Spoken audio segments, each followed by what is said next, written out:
I got up at 7:30, hooked up the trailer, took off, headed down to Huntington Beach, where I was gonna meet a guy and check out a 67 longbed frame. And he had all these extra parts. So basically the frame is in the backyard of this nice neighborhood. We had to pick up the longbed frame and carry it around all these lawn chairs and up to the front. It was unbelievably heavy.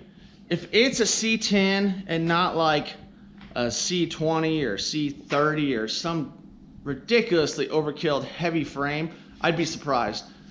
I picked one up when I was younger and we flipped it around. It was no big deal. I know it had the trailing arms and the steering box and some extra brackets on it, but geez, it was heavy. I hurt my back immediately, which is awesome because I had a long day ahead of me. We carried it up, loaded it on the truck.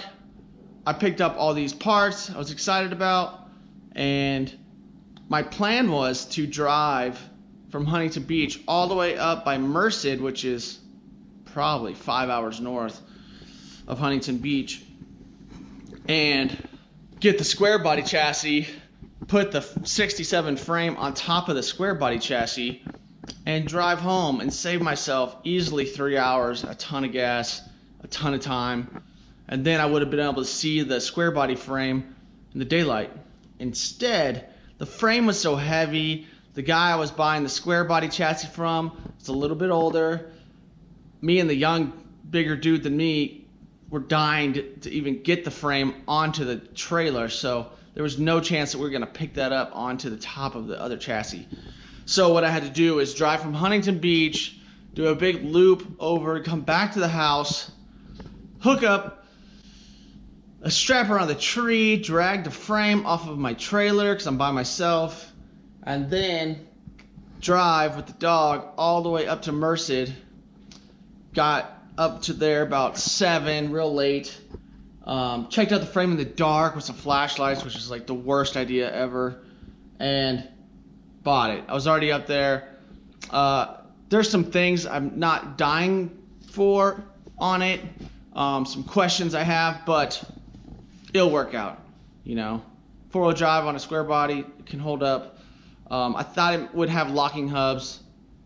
Definitely doesn't. It has all the time hubs. I'm new to 4-wheel drive, so I don't actually know what all that means yet. I don't know. Some of the bolts are missing, holding the leaf springs on, which is weird.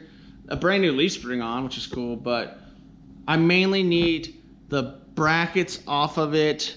I'm going to take some of the cross members because they're 4-wheel drive cross members that are a little different than 2-wheel drive. So it'll be cool because I'll be able to use the 67 frame. All my body mounts will hook up. I'm just going to have to shorten it down like you would shorten down any long bed frame. And then I can maneuver some cross members around. But I can also take a bunch of measurements off of the square body frame. That way I get everything lined up and everything is sitting straight. And hopefully I can reuse a bunch of those brackets. Hopefully the width of the frame is not too much different, but I'll get into all the weeds of that later. But I'm excited because now I have a 67 frame. I have trailing arms that I can throw on my short bed and make sure that guy's happy. I have everything off the 67 frame, a bunch of extra spare parts, which hopefully if I sell all that, maybe I can get my money back for at least one of those frames. The square body frame was a little more than I thought maybe it should have to be. But I didn't want to pass it up. It has a bunch of things that I needed, a bunch of steering linkage, power steering box. It has all the stuff, and if you've ever done a project like this, all that little stuff that you have to find and pay for will kill you. It seriously adds up so quick, and that's why people talk about LS swaps and all these swaps and act like everything's cheap. It is not cheap. Even if you get everything off the donor like I did, it still costs a bunch of money. For me to swap in this engine, I was probably in $6,000 for a donor engine. And yes, I know everyone has the awesome stories of getting stuff and then selling everything off, and then they got paid to put an LS in their truck. But I don't know if I believe all that. So excited. Both frames are here.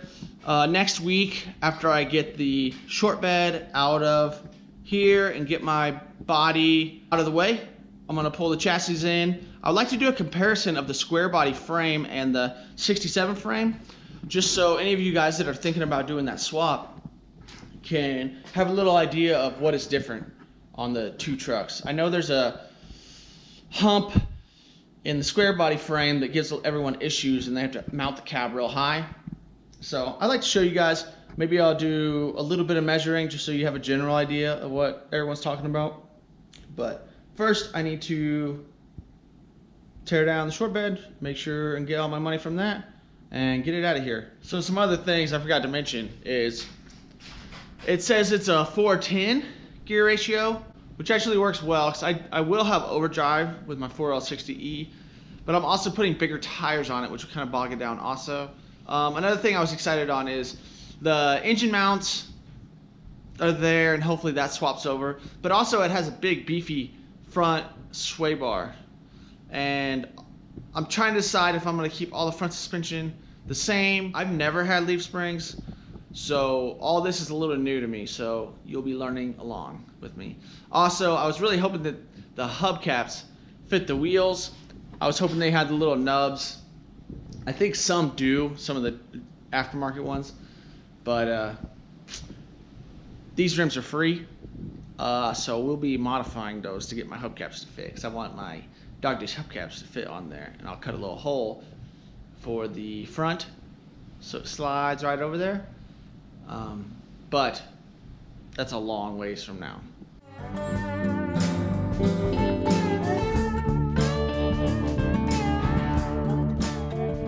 Here's some of the stuff I got. If you've ever done one of these wood bed floors, these are the cross sills that your bed strips run down. These are expensive. I'm from Missouri and Pennsylvania, so I'm used to these being just ridiculously rusted out, if they're even there. They're expensive. Whenever I went to do my wood bed floor, these cost so much that I actually took the time to make some. Also, I got all these. These are actually the cross sills that hold the wood down. Again, amazing shape. And then I got some windshield wipers, nothing crazy, but I always like that little stuff because it eats you alive. I got a cowl vent that is in great shape. If you ever seen mine has a big old hole cut in it.